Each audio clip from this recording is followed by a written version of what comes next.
uma prática que se baseia no poder de cura do próprio corpo e que usa os elementos da natureza para ajudar o organismo a alcançar a cura.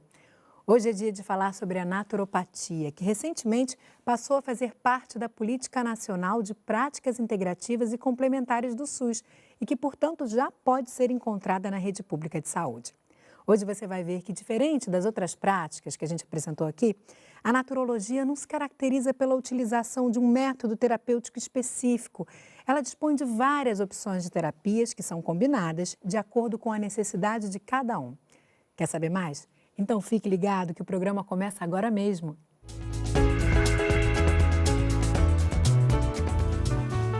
Sou Daniel Mauís de Oliveira Rodrigues, sou naturólogo, coordenador do curso de Naturologia da Unisul e presidente da Sociedade Brasileira de Naturologia. Oi, Daniel. Obrigada pela sua presença aqui hoje. Oi, Marcela, tudo bem? Tudo ótimo. Vamos entender e apresentar para os nossos espectadores o que é a naturopatia. Explica para a gente como é que essas forças da natureza estão relacionadas a essa prática, que agora também está no SUS. Que maravilha. Então, a naturopatia, esses conhecimentos vêm desde a Grécia Antiga, né? Estava presente em diversas culturas e que representa que a natureza pode influenciar na saúde, no processo vida, saúde e doença do ser humano, né? Então, por exemplo, a gente em contato com o ambiente, com o frio, com o clima, com os micro-organismos, isso influencia a nossa saúde. Então, qual que é o princípio, então? Que os recursos da natureza também, eles retomam a saúde. Por exemplo, as plantas medicinais, né? As águas, as argilas e dentre os outros recursos que a gente encontra na natureza. Os óleos essenciais das plantas, a alimentação. Isso é muito forte, então, na naturopatia, a essência dessa prática, dessa terapia, né?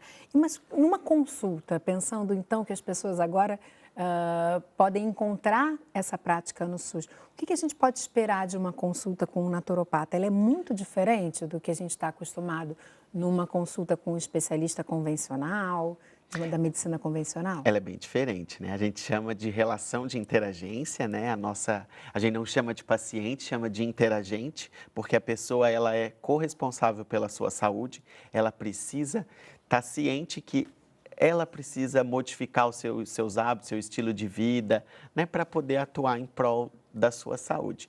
Então, geralmente as consultas demoram 1 hora, conversa sobre várias dimensões da vida, não só o físico, conversa sobre os aspectos mentais, emocionais, sobre as relações com o ambiente, com a sociedade, com a família, no trabalho e também até com a parte mais espiritual, né? Até tem pessoas que mas como é que a gente trabalha a espiritualidade na saúde? A gente não tem a ver com religiosidade, né? A gente conversa sobre propósito de vida, o que a pessoa está fazendo aqui, se ela sabe, assim, se ela tem algum lado mais voltado à religião ou não, mas se ela tem esse aspecto mais sutil do ser humano. Isso também é focado, né? Então, é focado todas as dimensões, porque a gente acredita que quando a pessoa tem alguma doença, algum distúrbio, algum desequilíbrio, todas essas dimensões causaram isso. Não apenas uma causa biológica ou emocional, né? Faz todo sentido, né? E a gente vê muito, a gente está fazendo essa série com várias práticas que foram incorporadas recentemente na política. Isso é um traço um pouco comum, né, nessas práticas, que é enxergar essa totalidade desse ser que vai procurar ajuda. Né? Não é só um sintoma ou a doença que está falando sobre ele, mas aquela totalidade das experiências que ele viveu, das características dele, de todas essas dimensões que você destacou e que está levando àquela situação de saúde, né? Claro. Diferente do tratamento convencional. Então, se uma pessoa nos procura com úlcera, né? 10 pessoas têm o mesmo diagnóstico, elas podem estar usando medicamento ou não, depende da gravidade. Podemos ter 10 tratamentos totalmente diferentes, porque são 10 pessoas totalmente diferentes, né? Singular, né? Então, além da visão total, é singular. O que é aquilo para ela? Quando aquilo surgiu? O que teve de acontecimento na vida dela naquela época, né? Ela percebe algumas questões que agravam o sintoma. Então, esse aspecto do autoconhecimento, da autorreflexão e do autocuidado também ajuda no tratamento. E quando você fala dessa relação de interagência, né, você citou isso, é justamente essa tentativa de trazer essa pessoa que procura ajuda para o seu autocuidado, né? Isso. Trazê-la para junto ali na definição do tratamento e tomando as rédeas da própria vida, da própria saúde, o que também não acontece normalmente. A gente fica numa relação muito vertical ali de sabedoria, né, do médico, do terapeuta com a pessoa que procura ajuda, com esse interagente, ou usuário do SUS, ou paciente, né? Isso, então, a gente não transfere, a saúde da pessoa não está na responsabilidade do profissional, como em outros procedimentos. Mas também, quando a gente foca no indivíduo, também a gente não pode esquecer do social. O social é bem importante, os aspectos políticos, econômicos, têm total relação com o modo e condição de vida da pessoa, que, claro, pode direcionar a pessoa para determinados desequilíbrios. Então, também tem que ter essa visão ampliada do social. Perfeito. E, Daniel, você falou dessa consulta, né, que tem essa conversa extensa e muito profunda, que tenta entender esse ser humano, né, em sua totalidade, ao máximo, porque também entender ele totalmente também assim é impossível, mas tenta em fundo. Mas em relação a diagnóstico, também vocês usam algum tipo de ferramenta ou algo que possa ajudar? O que é feito para entender os motivos pelos quais essa pessoa está procurando, a causa da doença? Geralmente as pessoas já vêm com um diagnóstico estabelecido, né? Então a gente vai olhar para essa visão ocidental. É importante que o profissional também faz um diálogo de saberes. Então, por exemplo, a pessoa está com uma úlcera. Então, a gente pode olhar o que nas outras racionalidades em saúde pensam sobre o estômago, sobre a úlcera, para poder ter uma visão de causalidade mais ampla. E também a gente utiliza outros recursos advindos de algumas tradições ou das próprias terapias, para poder analisar aquele desequilíbrio, né? Como quais? Que tipos de recursos são esses? Então, além do relato dos sinais e dos sintomas, a gente também vê alguns microsistemas do corpo, né? Por exemplo, que é muito utilizado na medicina chinesa e na indiana, o pulso, a língua, a palpação de determinadas zonas do corpo, como o pé, abdômen, né? Esse Porque exame... eles vão trazer informações daquele organismo, né? Isso. Não exclui todos os sistemas diagnósticos que nós temos já convencionados no Ocidente, mas amplia para outros olhares, para a gente poder saber como que esse corpo está reagindo, né? Aquela desarmonia. Perfeito. A gente tem uma matéria, vamos ver agora, para a gente entender um pouquinho como é que é isso. É uma matéria que a gente gravou, gente, no Ambulatório de Práticas Integrativas do Hospital das Clínicas da Universidade Federal da Bahia, Daniel. Vamos dar uma olhada.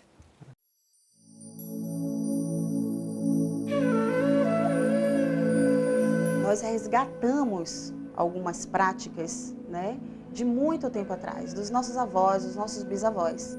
Por exemplo, os banhos de assento, né, que eram realizados antigamente pelas mulheres e que não tinha essa demanda ginecológica que hoje está existindo. E é um autocuidado, né, não deixa de ser uma educação popular. Eu sou alérgica, eu não posso ingerir medicação analgésica de nenhum tipo. Então isso foi me obrigando a ter que me afastar das medicações por causa do efeito colateral do processo alérgico. E isso me aproximou mais da naturopatia também por essa questão da alergia em particular. Então, usar um medicamento que não vai me trazer um efeito colateral desse porte, que é muito grave, para mim é fantástico. No caso da Fátima, os óleos essenciais, a sinergia que é feita para ela é composta de alguns óleos específicos, né? O babaçu, que é um estimulante do sistema imunológico, que vai trabalhar as questões do físico, do muscular, né? O aumento das plaquetas para o combate da infecção, precisamente, e os óleos que são anti-inflamatórios, só que quando aplicada não via oral, aplicada via dérmica. Aquilo que a medicina biomédica hoje não está conseguindo dar conta, não a nível das suas possibilidades, mas a nível até de demandas, né? Nós chegamos com as práticas integrativas justamente para apoiar, para associar.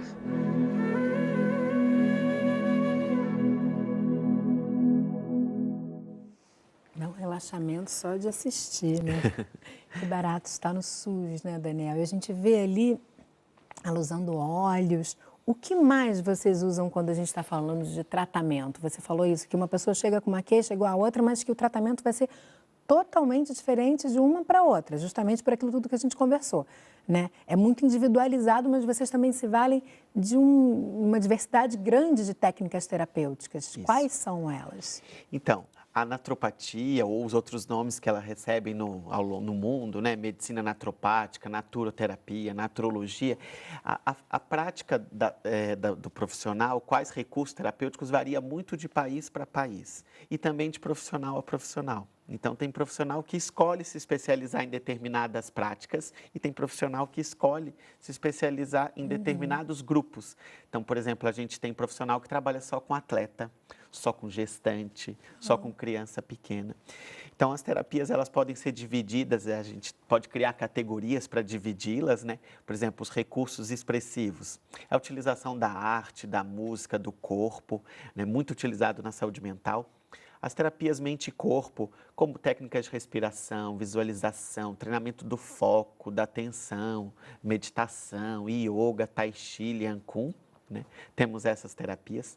Temos as terapias que mexem mais com o corpo físico, como a gente viu no vídeo, a ventosa, as massagens, a agulha, né? Moxa bustão, que é uma técnica da medicina chinesa de aplicar o calor, a reflexologia dos microsistemas, né? Que tem nos pés, nas mãos, na orelha. E aí a gente também tem umas terapias que agem, como que eu vou dizer assim, que a explicação delas não estão tanto na biologia como os florais de Bach, né? Lá fora, a naturopatia usa bastante a homeopatia, no Brasil, por questões de corporativismo. Assim, os outros profissionais não acabam usando tanto a homeopatia, ela está, acredito eu, até diminuindo em vista do que era antes, em número de profissional, de atendimentos, a gente vê isso nos dados. E, por último, as terapias que utilizam os recursos da natureza, né? A alimentação, as plantas, tudo que é extraído das plantas, os óleos, tanto os vegetais, que são esses que não têm cheiro, os essenciais, que são esses da aromaterapia, que vai ativar o corpo por uma via inalatória, por uma via que, pela inalatória, vai ter acesso ao sistema nervoso autônomo, ou cair na circulação sanguínea pela respiração, né, através dos alvéolos, ou através também pela derme, que foi o que mostrou no vídeo. E, além disso, temos a utilização das águas, que podem ser minerais ou termais, né, a utilização das lamas, das argilas, das frequências de luz, por exemplo, também a gente pode utilizar. O próprio sol, né? A gente fala bastante do sol na vitamina D. Então, claro que tem toda aquela questão da radiação, mas a gente precisa ter mais contato com a natureza. E é essa uma das propostas que a gente traz, né? Os recursos marinhos, qual que é a importância de você estar perto da natureza, o que traz essa brisa, esse ar, essa toda... estar no verde, estar com os animais, né? Então, também todos esses recursos, isso nos traz bastante saúde, porque assim, o ser humano é como se ele tivesse os mesmos elementos da natureza. Então, as questões da natureza vão influenciar no seu equilíbrio. Um princípio básico é o vitalismo, né? O vitalismo fala que o nosso corpo tem uma capacidade intrínseca de recuperar. Então, por exemplo, quando a gente está com alguma infecção, qual que é o mecanismo de defesa? A febre, né? Então, o que a gente pode utilizar em vez de, às vezes, claro que a gente vai controlar com antitérmico quando necessário, com a medicina, quando for ao caso, mas quando é uma febre que dá para controlar, o que a gente vai fazer? A gente não vai suprimir o sintoma, a gente vai fazer o corpo responder, dar força para ele, substâncias naturais que aumentem esse sistema imunológico, que combatem esses micro-organismos, vírus, bactérias, fungos, como, por exemplo, a gente tem o tea tree, que é uma planta, tem a lavanda. Então, a gente também pode agir alopaticamente, né, contra, né, através dos recursos naturais. É maravilhoso, né? Porque é uma retomada, na verdade, da nossa essência, do que somos, né? Isso. Natureza. É se integrar novamente a ela e fazer com que o nosso corpo possa responder a essa demanda de resolver um problema de saúde, né? Acreditar nessa inteligência também desse corpo, né? Então vocês vão dar só o estímulo para que ele encontre essa resposta, né? Acho que é Isso. mais ou menos por aí. Mais ou menos por aí. Vou fazer um intervalo bem rapidinho, mas a gente continua conversando. No próximo bloco, a gente continua falando sobre a naturopatia, a gente vai falar também da formação do naturopata. Tudo isso o Daniel vai explicar. Não sai daí que a gente volta já.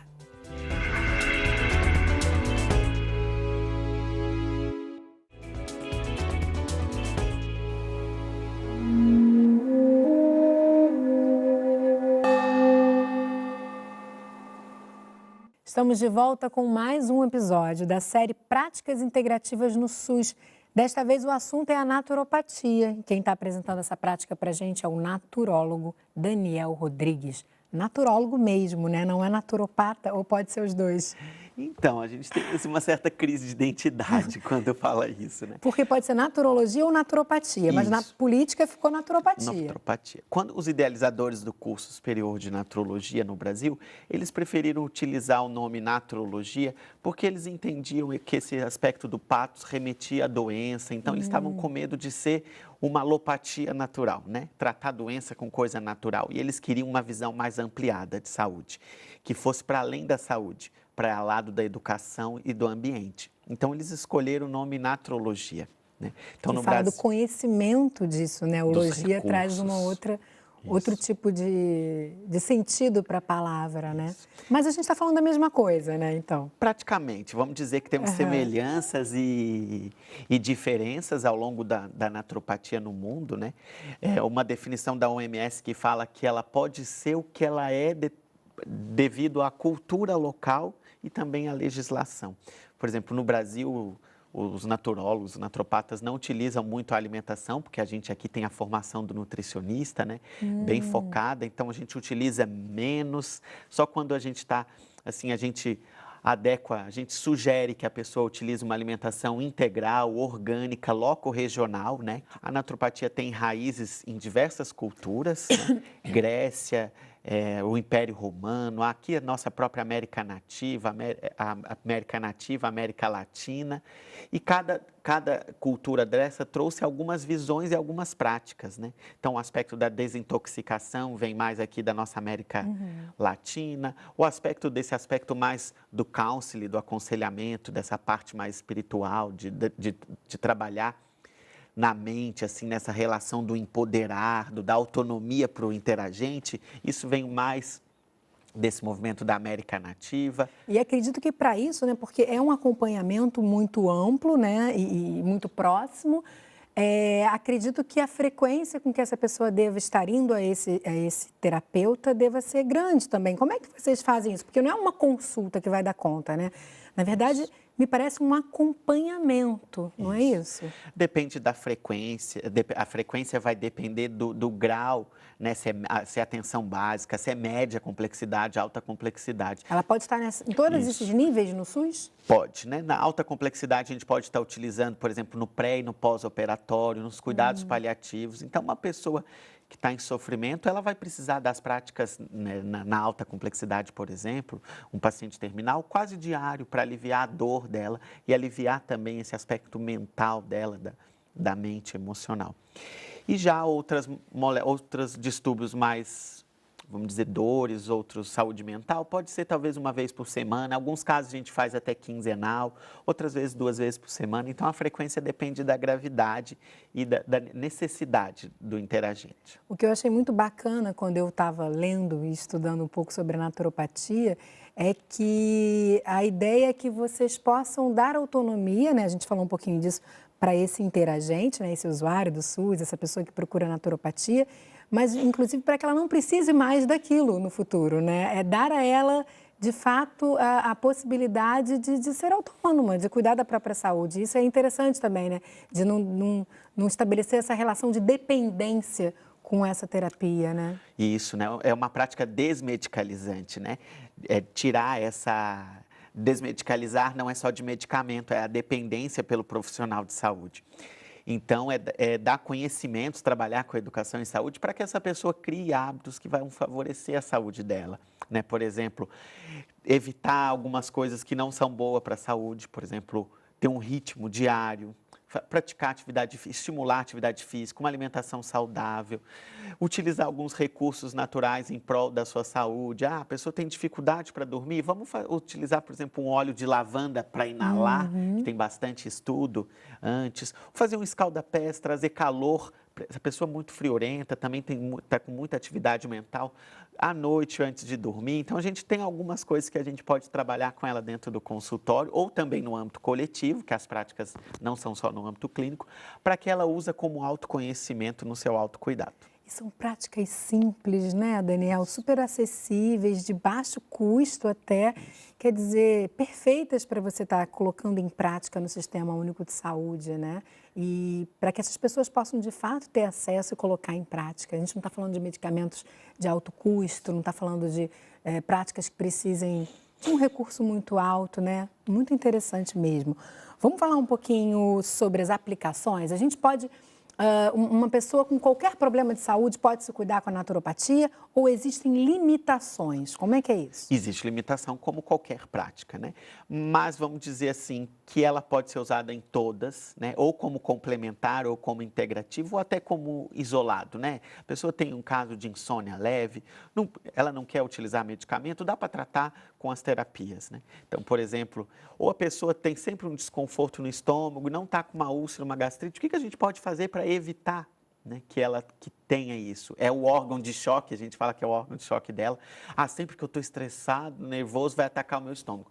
Então, a gente tenta ensinar ela a trabalhar com essas práticas, ensinar uma palavra muito, muito forte, né? Empoderá-la, dar autonomia, né, com ela, para ela utilizar chás, ou alguns recursos naturais para favorecer, por exemplo, o estômago, nesse caso, nesse exemplo que eu tinha dado. Mas também, quando a gente fala de doenças mais sérias, a gente também pode ter a naturopatia, ainda que seja complementar à alopatia, à medicina convencional. Isso, às vezes a gente vai utilizar essas terapias para poder diminuir o efeito colateral de uma quimioterapia, para trazer mais conforto para essa pessoa. Então, a gente vai escolher a prática dependendo da necessidade. Claro. Ah, essa pessoa está tratando outra doença, a gente vai tratar só a emoção dela com os florais de Bach, por exemplo, com a aromaterapia.